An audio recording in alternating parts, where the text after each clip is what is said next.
You're expert in nootropics. So I heard that term the first time. What is nootropics exactly? Nootropics are substances that are considered to boost cognition and all aspects of cognition, like memory, focus, alertness,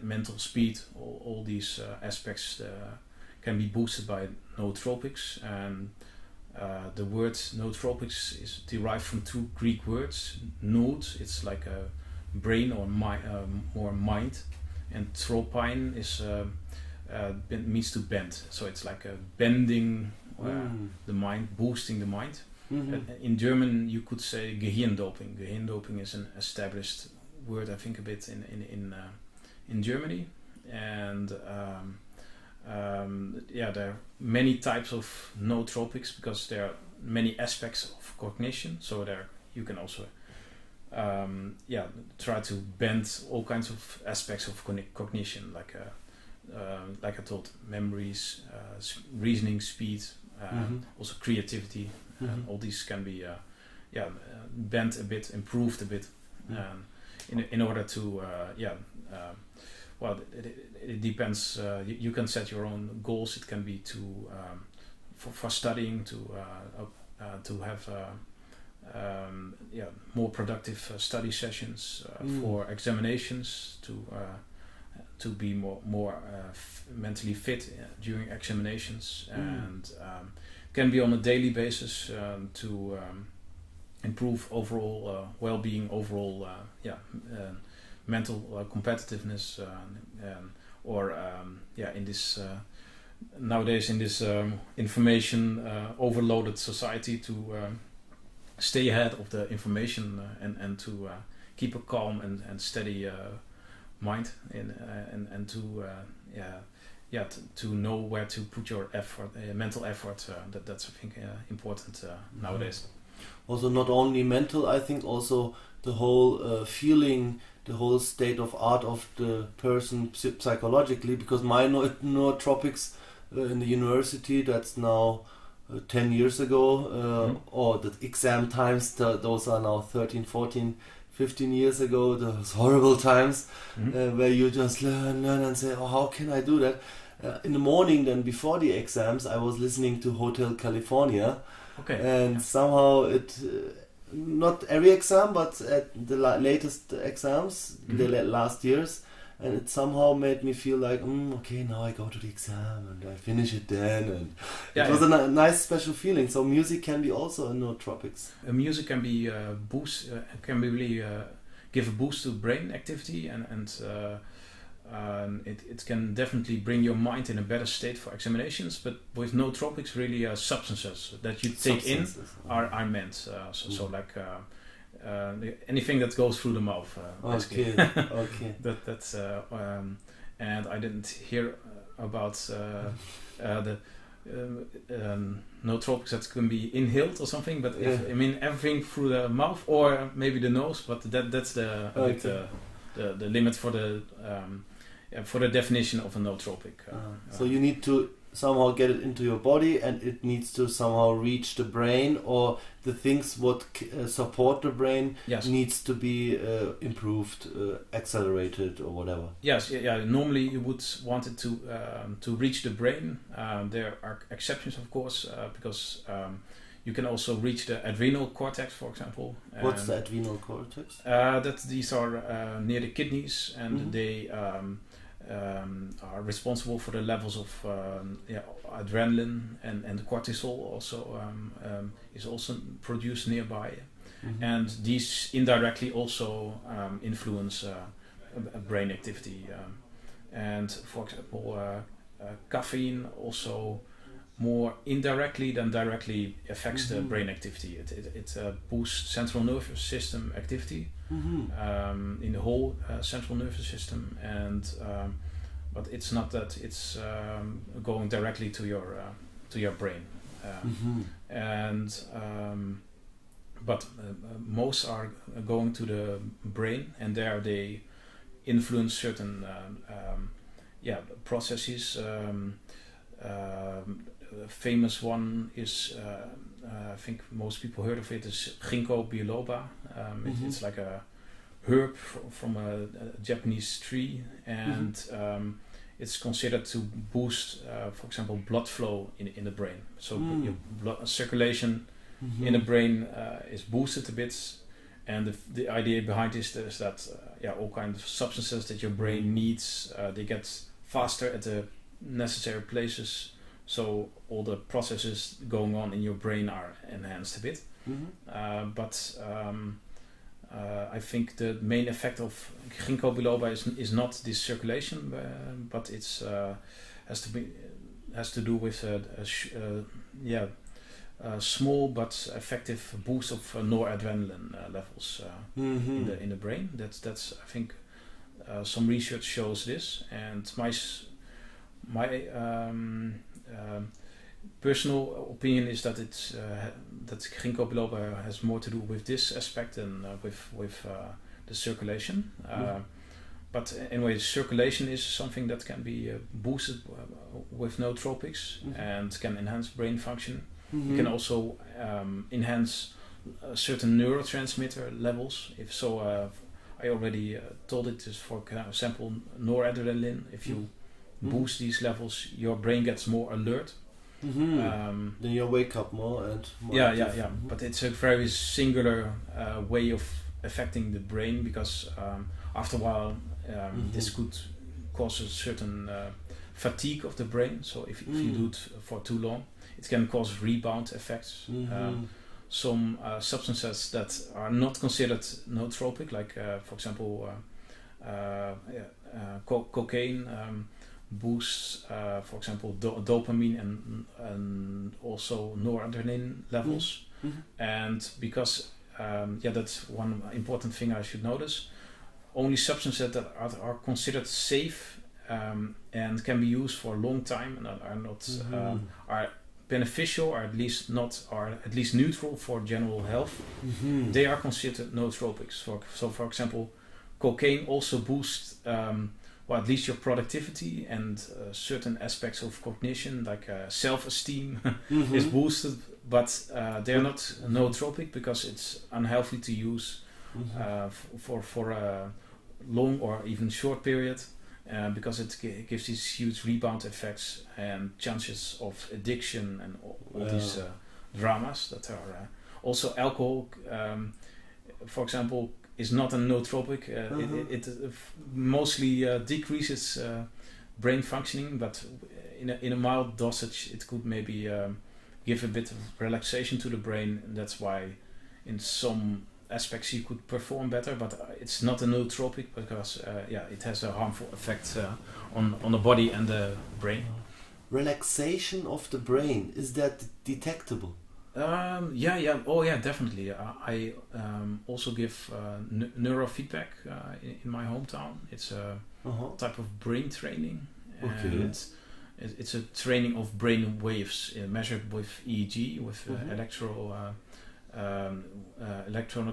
electric waves. You probably know about this, but they also are in the brain, electroencephalogram, and you have all kinds of waves that are electric waves that are generated by the brain. And when you take alcohol, certain relaxation waves, like the alpha waves, are enhanced big time. So there's a dose-dependent response to alcohol and the alpha waves. So if the amplitude of these waves, they get bigger, and also after a while the speed of the alpha waves gets slower. So you get more amplitude and slower frequency, overall frequency of this alpha slower waves. Means then you're more relaxed then. It means you're more relaxed, but it also means that you're cognitively not super, not in a super state. You couldn't answer difficult math questions or whatever. It's like these alpha waves are also considered like a bit like the clock speed of your brain, and there's not a one-on-one correlation or something. It's not like you can define your IQ just by these alpha waves. No, but if you have bigger groups, then you could see that, especially with semantic memory, if the more intelligent group will have faster alpha brain waves, and people with faster alpha faster brain. yes, yeah. The frequency is faster. Yes, yeah. It means that somehow these alpha waves are generated by certain circuits in the brain, and if these circuits are smoother or something, then these brain, they go faster. These alpha waves are faster. But like I thought, it's really not one-on-one. You could have an incredibly intelligent person with a slow alpha wave, but on group level, if you average all these out, then you see these trends, especially with semantic memory, as I understood from research, so these are affected by, for example, alcohol, and also other. You could just take GABA. GABA could be considered a nootropic, GABA, and there are some doubts about the absorption through the intestine, and also if it's all this GABA really gets to the brain, but in a way inside the brain, this GABA is related to the alpha waves. If you have more GABA, then this alpha wave frequency it will the alpha amplitude will be more powerful. And for example, gabapentine, it's an anti-convulsant against epilepsy. It's a smart way of GABA. Basically, it's connected to a molecule, so it goes through the blood-brain barrier and gets into your brain. And there it enhances how do you call it? Inhibiting brain activity. It inhibits brain activity. You have exciting excitatory brain activity, and you have inhibitory brain activity. And there's a balance between these, and if this gets disturbed, you have a higher chance of epilepsy. So to reduce this distortion, you can give gabapentine or any other consultant. They usually or always affect this GABA level, and then this and it also shows in these alpha waves in the brain, and then your brain activity is inhibited, and you don't get this epilepsy. But with us lower in lower dosages than used for clinical things like epilepsy, you could consider them also a bit to have no tropical effect, because they will calm your mind, and when you have a calmer mind, you can for example, you can for sure your cognitive level is better. You have a clearer view of all the things, and you can perform better. And I'm not sure if you know this about this inverted U curve for cognitive performance. If you would make a curve of how you perform cognitively, and then on the y-axis you have higher cognitive level is higher, and then on the x-axis you have the stress level. Then you will see that the optimal performance of your brain is somewhere in the middle between stressed brain activity or stressed activity and relaxed. So if your brain is too relaxed, drowsy, so-called, maybe too much slow alpha waves, you're cognitively not suboptimal. If you then boost your brain a bit, it will get better and better, but up to a certain point. But after this point, your brain and also your cognitive level will decline again. It's comparable with when you're stressed. People in extremely stressful situations they forget things, they cannot perform good, and people that are too drowsy or And with a lot of alcohol, they also don't perform good. So if you have a bit of a boost, then you perform the best. And that's also what a good nootropic should do. It should boost your cognitive level and your overall activity, stress level in this perfect zone, so-called, where it's not too much exciting, not giving too much excitement, but also not too much relaxation. Yeah, exactly. So the substances in your in your own body, like the adrenal cortex, gives away this adrenaline. It goes to your brain, and your brain starts acting different. And after this, you're more sensitive to all kinds of things. Your brain is more alert. You hear sounds more, and you feel you feel alive. All the information is coming more clear in your mind. And usually in these moments, your memory also works better. Because I remember more things. You remember more. Still remember things in exciting moments. moments. Exactly. And so this is a way that your body does it without anything in it. So, but the same can be tweaked also with substances that also boost, for example, this adrenal level, or all kinds of other neurotransmitters like acetylcholine, which is for memory, the neurotransmitter for memory, and the GABA levels can be altered. They can be enhanced or made lower, which is this inhibiting neurotransmitter. You have serotonin, which is for mood, and all these neurotransmitters levels can be boosted or can be modified so that your functioning is different. Interesting.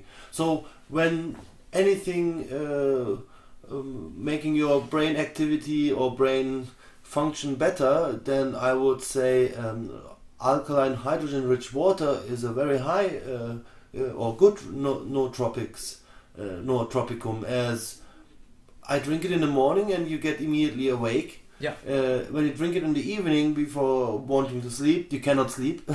It's really waking you a little bit up. And it's giving you also some kind of food to your whole body. You don't feel so much hungry. So I would say when your brain needs food, energy, maybe you get also hungry also because your brain says, hey, I need more energy, come on, eat something or whatever. But when that doesn't happen, so that means somehow the water giving you energy, nootropics, and also the blood circulation gets better. The blood pressure gets higher. When you drink the alkaline water, it is entering your blood faster. For this reason, your blood pressure gets higher a little bit. Circulation is higher. The cleansing of the body, the intestinal functions work much better. People who have problems in their intestinals, they go easier to the toilet and stuff. So we can consider then the hydrogen-rich water as a very easy nootropics. It could be like the base nootropic that is used, and it can improve also the functioning, like synergistic effect on other nootropics, because the free radicals are also reduced, so your brain can operate even better. And so when you have Alzheimer, then you find some protein types in your brain? It's clutters of certain proteins. They are post-mortem, so-called. What are they? Post-mortem, they are so-called proof of Alzheimer. And I think nowadays they can also be seen with certain CT scans, where you have a liquid that binds these proteins. And if you then have an elevated, they see this elevated level in your brain, then they can diagnose you with Alzheimer's.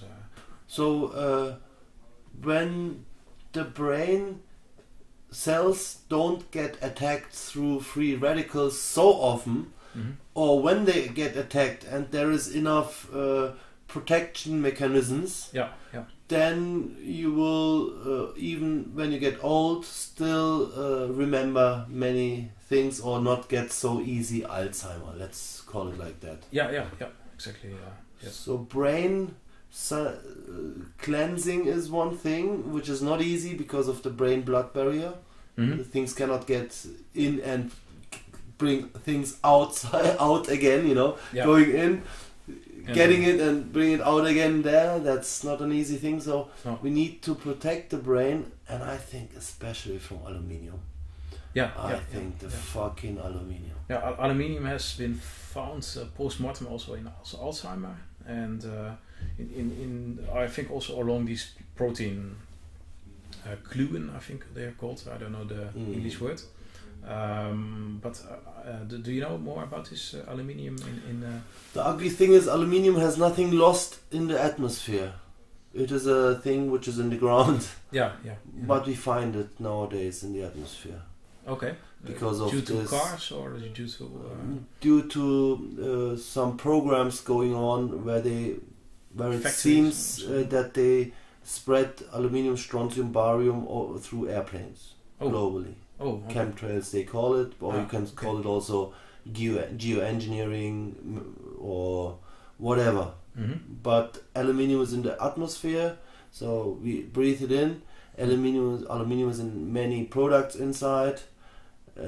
That's the one poison, one of the most worst poisons, I would say. And as you find it in the atmosphere, not like aluminium particles, you find it really in nano aluminium. So if it's so tiny, then it's your blood-brain barrier does say, I don't see any aluminium, go in with you. Exactly, yeah. That's the point. And what can you do about this aluminium? Aluminium, I know from this water bottle you saw, the Hydrogen Blue 700 water bottle, they have silicium cartridge inside. Also the EOS devices, they have silicium cartridges, silicium in their filters inside. And the producer, he makes it because he says it's against Alzheimer. So silicium could be one thing, maybe, that it somehow protects you a little bit. On the other hand, I don't know how to decontaminate aluminium, especially some kind of nano aluminium inside your brain. So for this reason, I think it's altogether very good to have a strong body by using different kind of substances and this alkaline hydrogen rich water and eating good things and trying to avoid aluminium deo, whatever aluminium could inside. Exactly. But we are we are in an experiment right now. What's your opinion about also nowadays a lot of plastic, nanoplastic is also used even in products like shampoo, but also even in fat for baking. They use plastic to give it certain properties, and plus there's a lot of plastic that is used to be from bags or whatever that in the water, and then it gets smaller and smaller and smaller. Then it gets into fish, and we eat the fish, and then it gets in our bodies. Bisphenol A, phthalates, those are the problems. Also, they are in the air. Everywhere here, all the plastic things, especially in kindergartens where they have these plastic protection things, the plastic shoes and everything, all the stuff is in the air, we breathe it in. I think the basic solution is that your body is strong enough to recycle all the time himself. I mean, that the bacteria in your body get enough good food, that they serve you well with hydrogen and other stuff, and that your cells have enough energy and everything is fluent. So enough water is in your body, so the water flow rate in your body is higher. The higher the water flow rate, the more water goes into the cell. The smaller the water with the alkaline water, we have small clusters, the easier it goes through this one cluster way into the cell through these aquaporins. The more water goes through these aquaporins and goes out, and there's a water flow in cell, outer cell, we can, maybe some people say, then we produce energy, or our energy production is because of this dipole water, hydrogen and oxygen part is different polarity. When it goes through when it's moved in the body like small magnetic particles, then there are maybe some generators who then generate from this movement energy again some kind of electrons. Many possibilities, but mainly we should be vivid. We should live. We should walk. We should make sport. The blood circulation should be. We should not freeze so much. I would recommend using some kind of infrared heat from anywhere, from sun to products which serve you with infrared. Biomat, for example, where you sleep on the infrared mat the whole night, and you get all the night this relaxation. Warmth, that your cells open and are not like freezing all the time, because we're here in winter in Germany. It's not my natural environment, I would say, especially mine. I'm Turkish, so like that the body needs to be strong all the time, and I still feel my body very strong, and I think it's because of that water and because I don't eat so much. And if I don't eat so much, then I don't eat so much contaminants. So I have a slightly advantage by eating one time less a day, or only one time. One time you eat? Mostly like afternoon, evening direction nearly. Sometimes at 6, 7 o'clock because so much things to do and not really hungry or whatever. And then, but sometimes in the night. You skip breakfast always? No breakfast at all, no. Okay. Yeah. Breakfast is killer for me. Breakfast, then I go to sleep again. Breakfast is one big glass of water, a second one with some things inside, maybe zeolite or some vitamin things like basis formula I use, which really push me a little bit. I think Wim Hof, do you know Wim Hof, the Iceman? He has this guy from Holland, he breaks all kinds of records with being inside a bath with ice cubes and all these things. He's also he also skips breakfast and also eats once a day. So I will experiment with this. Yeah, I mean the ice thing. But what about sports? Do you sport in the morning? No, I'm completely against sports because I don't have time for that. One, second, waking up, making some sports or yoga or whatever. I respect those people who can do that, but I wake up, sit in my chair, get my water first, go for toilet, and then I smoke a cigarette first. This is my breakfast. And then after drinking, since 2-3 months, I started to drink coffee. Before my whole life, I didn't really hardly drink coffee, but green coffee, coffee powder, mix half a milk and stuff, and that somehow makes me also small breakfast. I like it right now, but the hunger thing, I don't know. It doesn't really come so early, but also as I eat once, then afternoon, evening. Then in the night sometimes I get again hungry, and so I also eat sometimes then. Then so I eat sometimes, mostly also late again, like 12 o'clock, sometimes even 1 o'clock, 2 o'clock. But those days now not so much anymore. But then I'm still not hungry in the morning. Let's say it like this way also. But still, when you drink the water, you don't really get hungry while you drink it. For sure, after 3 liters, I'm starving. And I like that situation that, okay, I'm starving, I need to do that, or phone call, blah, blah, blah. Okay, drinking this and putting some things inside, like zeolite, for example, decontamination things into the water. I'm a liquid eater, but finally, when you're starving, then you're not thirsty during food, so you just eat then. But what I realized is that my stomach is also not so big like it was anymore. It's still big. I can eat a lot if I want, but sometimes I eat like only the half of the portion and it's done. How many kilocalories do you eat per day? I think do you measure it? No, I don't know. Like one normal meal. So like 6 and the second one 900, also later. And then in between, no chocolate, nothing. I don't buy that stuff. Alkaline water helped me to get away from that addictive, gene manipulated, whatever things they put inside. Even fruit stuff, I don't eat it so much. My parents, they come every week. They bring me stuff, but the half of it rottens away somehow, or my roommate eats it.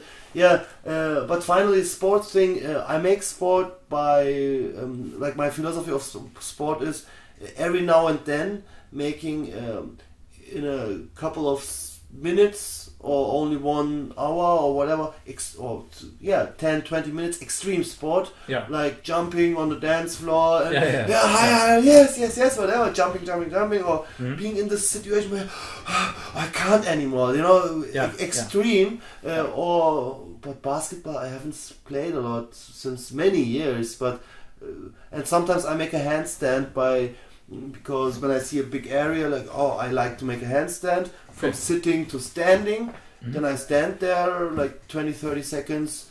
It's getting longer and longer. Every 2-3 weeks I make that without no practicing. It's getting better. And can you walk on your hands also? Walking is not difficult. Standing is difficult. Just up and standing. But without any support. Without any support. And then you must make like your arms like this, and then here you make the balancing a little bit, and you have to make all your body like stiff as much as possible. And do you rest your head on the floor, or no? I also just make fully like this, up stay. And this I make like already, but really sometimes 4 months, 6 months, because I got some back pain problem because I fell from the skateboard and was not at the osteopath. Then I have to stop it for a couple of months, and I had that the last couple of years. But this is my philosophy, like only every now and then showing the body, hey, still there are these extreme situations coming every now and then. And so stay fit. And like that. And as I don't eat so much, I don't get so many contaminants, so my body doesn't have to get rid of all the contaminants. But I smoke. I smoke like one normal, this natural tobacco, Pueblo, with the most finest papers you can have. OCB has now the ultra fine thing, so you only smoke pure tobacco, nearly pure, and 1 package a week. I smoke, and 4 per day. And I don't like the paper the filters. It doesn't come, so I smoke without filters. This is a lot of free radical, also problem for here, but still twice a year I have cough problems. Always when I think about, hey, so long time I haven't cough problems, even I smoke so much. Next cigarette it starts. It's crazy, but it's like that a little bit. And like that, I'm really happy about the sport thing, that I don't have to run every day so much, but I'm making like mind sports a lot, so I do a lot thinking. That's also a sport, I think. Definitely.